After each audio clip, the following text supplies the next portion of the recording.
Hi, it's Pastor Danny with Grace City Church. Today's Tuesday, time for our 2-minute recap. Well, this past Sunday was Easter Sunday.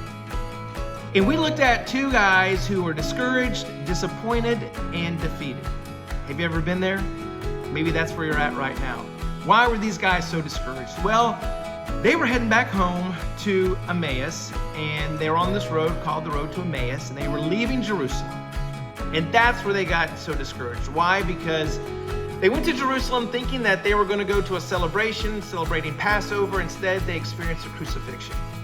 They were there probably when they cheered on Jesus coming into Jerusalem. They were celebrating him as their conqueror. What they found out is that he was tried as a criminal.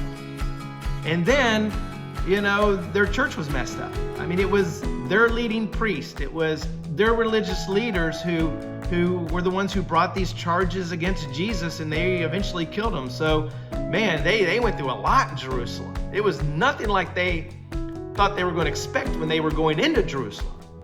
And again, maybe that's where you are right now. And maybe you're in something that you never thought you'd find yourself in, or going through something you thought that you'd never have to go through.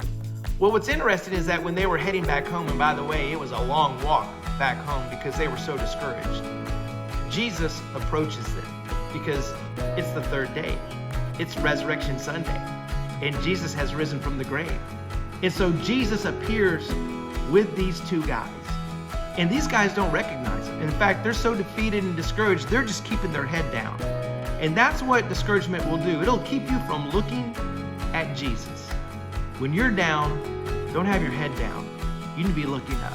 What Jesus does is that he walks them through Scripture and shows them that he had to be crucified for the forgiveness of sin, and that he would rise on the third day, which he did. And their eyes were opened, and their lives were changed. So much, they actually went back to Jerusalem and then celebrated with everyone else because Christ had been risen. That's your 2-minute recap.